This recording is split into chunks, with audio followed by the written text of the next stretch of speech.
একটা মার্কেটে একটা ফার্মের ভারসাম্য অর্জনের বিভিন্ন শর্তগুলো নিয়ে আলোচনা করি।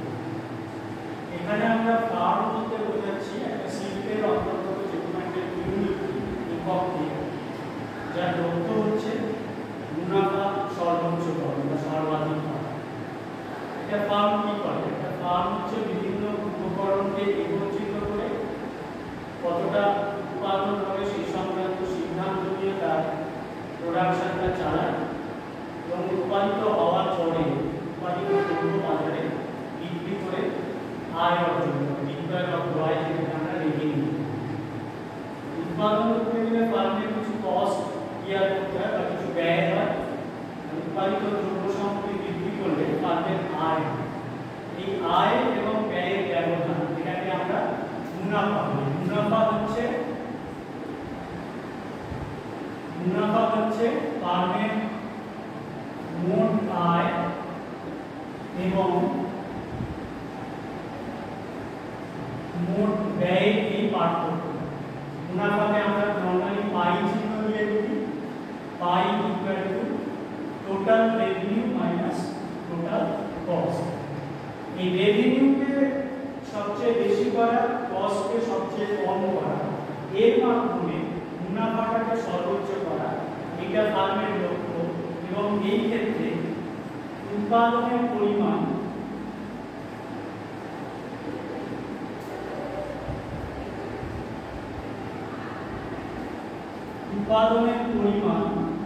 যেটাকে আমরা কিউ দিয়ে লিখি, এই কিউটাকে নির্ধারণ করা, এমন একটা কিউ নির্ধারণ করবে যার মাধ্যমে মুনাফাটা সর্বোচ্চ হবে। সেই ক্ষেত্রে ফার্মের শর্তগুলো কি কি সেই সম্বন্ধে আলোচনা করব। এটাকে দুটো দিক দিয়ে আলোচনা করা যায়। একটা হচ্ছে টোটাল কস্ট এবং টোটাল রেভিনিউ অ্যাপ্রোচ, আর একটা মার্জিনাল কস্ট এবং মার্জিনাল রেভিনিউ অ্যাপ্রোচ। আমরা দুটোকেই এখানে আলোচনায় রাখতে পারি। প্রথমে আমি গ্রাফিক্যালি দেখাই টোটাল কস্ট এবং টোটাল রেভিনিউ দিয়ে কিভাবে দেখাতে পারি দেখাই।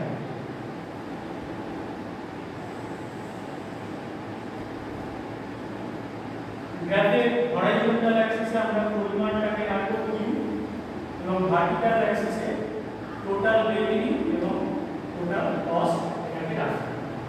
প্রথমে আমরা পূর্ণ প্রতিযোগিতামূলক ফার্মের কথা চিন্তা করতে পারি।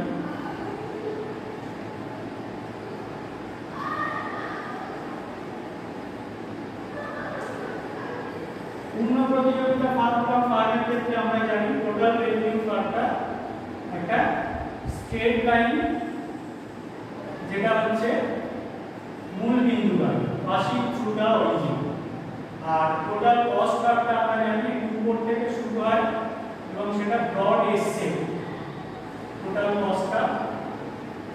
কস্টটা হচ্ছে ওল্টানো এস আকৃতির চ্যাটালো। রেভিনিউ ফার্মটা হচ্ছে একটা সরল রেখা যেটা মূল বিন্দুগামী, আপওয়ার্ড রাইজিং, উপরের দিকে ঊর্ধ্বগামী একটা সরল রেখা। তো আমরা দেখতে পাচ্ছি এই যে কিউটা, এটাকে যদি আমরা Q1 বলি এবং এই যে কিউ এটাকে যদি Q2 বলি, এই দুটো ক্ষেত্রে total revenue equal to total cost. তার মানে এই দুটো ক্ষেত্রে প্রফিট ইকুয়াল টু 0। আর এই জায়গাতে যেখানে টোটাল কস্ট উপরে আছে সেটাকে যদি Q3 বলি, এখানে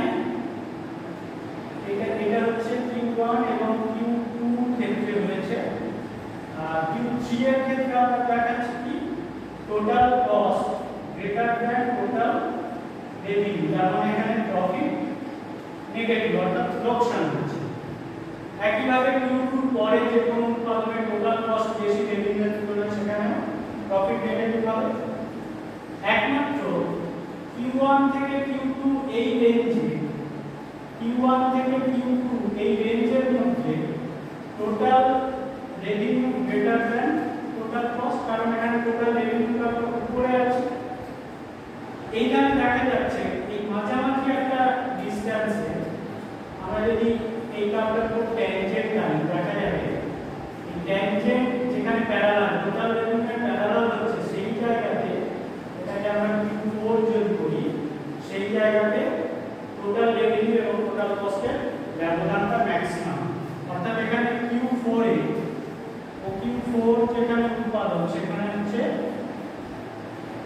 প্রফিট গ্রেটার দেন 0 এবং এটাই ম্যাক্সিমাম প্রফিট তাহলে পাওয়া যাচ্ছে OQ4, যেখানে টোটাল রেভিনিউ এবং টোটাল কস্টের স্লোপ সমান। এখন টোটাল রেভিনিউ এটা স্ট্রেট লাইন হওয়ার এর থ্রুআউট দ্য গ্রাফ এর slope constant. Total revenue slope হচ্ছে, আমরা জানি স্লোপটা হচ্ছে মার্জিনাল রেভিনিউ, আর টোটাল কস্ট কার্ভের স্লোপ বা নতি যেটাকে আমরা বলি সেটা আমরা জানি মার্জিনাল কস্ট। ঠিক এক্স্যাক্টলি OQ4 এর ক্ষেত্রে টোটাল রেভিনিউ এর যা স্লোপ টোটাল কস্ট কার্ভের সেই স্লোপ একই হবে, অর্থাৎ MC MR এবং MC এক্ষেত্রে সমান। তাহলে OQ4 যে উৎপাদন সেই ক্ষেত্রে প্রফিট ম্যাক্সিমাম হচ্ছে, তাহলে এখানে ম্যাক্সিমাম প্রফিট হচ্ছে যার একটা শর্ত দিলাম MR MC, এটা total cost total revenue approach, এর সঙ্গে একটা কন্ডিশন আমরা পেতে পারি যেটা মার্জিনাল কস্ট এবং মার্জিনাল রেভিনিউ অ্যাপ্রোচে, সেটা আমরা এই ছবির নিচেই দেখাতে পারি।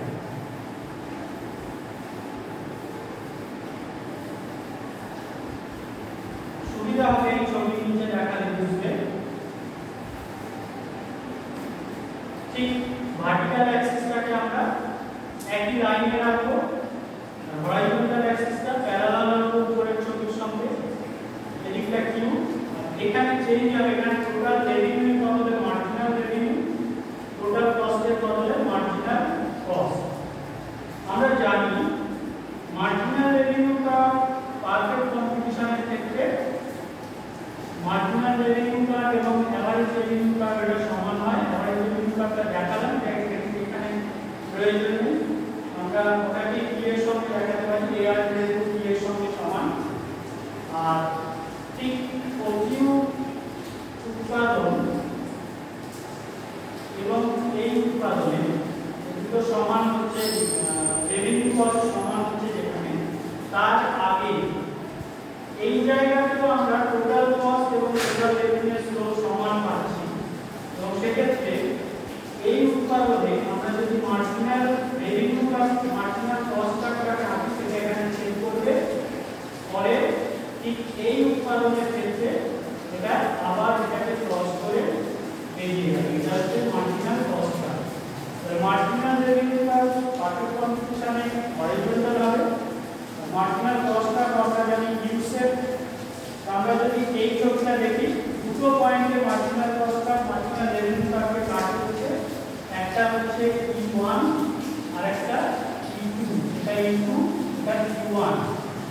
তাহলে MR MC দুটো শর্ত, এই শর্তটা পালিত হচ্ছে কোথায়, E1 পয়েন্টে, যেখানে উৎপাদনের পরিমাণ Q3 আমাদের উপরে ছবির সঙ্গে দেখাচ্ছি, আর এখানে হচ্ছে Q4। দুটো পয়েন্টে MR MC হচ্ছে, কিন্তু এখানে আমরা কি দেখছি লোকসান হচ্ছে, আর এই জায়গাতে দেখছি প্রফিট সর্বোচ্চ হচ্ছে। তাহলে আমাদের সেকেন্ড পিকচারে প্রফিট সর্বোচ্চ হচ্ছে, এখানে লোকসান হচ্ছে। সেকেন্ড একটা কন্ডিশন আমরা এখানে MRMC এর সঙ্গে যোগ করব, সেটা কি, এই জায়গায় দেখছি MC কার্ভটা MR কার্ভকে নিচের থেকে উপরে ছেদ করছে, এই জায়গায় উপর থেকে নিচে ছেদ করে নামছে, অর্থাৎ আমাদের সেকেন্ড অর্ডার কন্ডিশন। এখানে যদি আমরা ফার্স্ট অর্ডার কন্ডিশন বলি, সেকেন্ড অর্ডার কন্ডিশনটা হবে MC রেখা MR রেখাকে নিচের দিক থেকে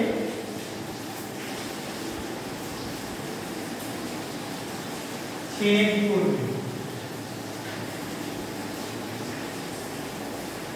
তাহলে এই দুটো হচ্ছে পূর্ণাঙ্গ সর্বোচ্চ ধরনের শর্ত একটা কাজ, এটা কি MR এবং MC সমান হবে, তাহলে প্রান্তিক আয় এবং প্রান্তিক আয় সমান হবে।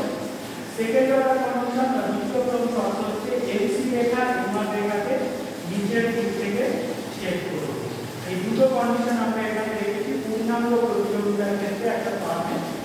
তোমরা যখন অ্যান্সার দেবে টোটাল কস্ট টোটাল রেভিনিউ অ্যাপ্রোচকে বাদ দিয়ে শুধুমাত্র এটা দিয়ে উত্তরটা লিখতে পারো মার্জিনাল কস্ট এবং মার্জিনাল রেভিনিউ দিয়ে।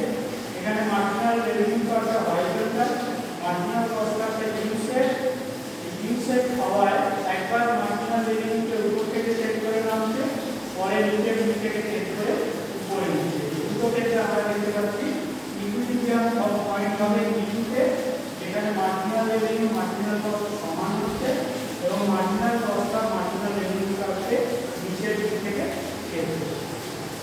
এই দুটো শর্ত কিভাবে অপূর্ণ প্রতিযোগিতায়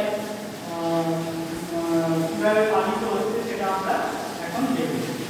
তো এটা বুঝতে পেরেছি কন্ডিশন দুটো থাকতে পারে আমাদের,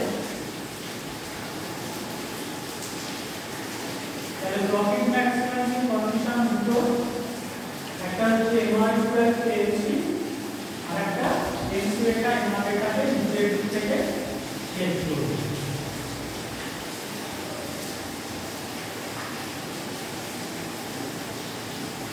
অপূর্ণ প্রতিযোগিতার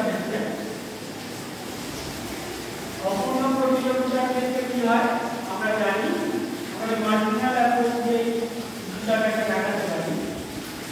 এখানে কিউ এদিকটা হচ্ছে এ1 এবং এনসি, আমরা জানি এআর রেখা এখানে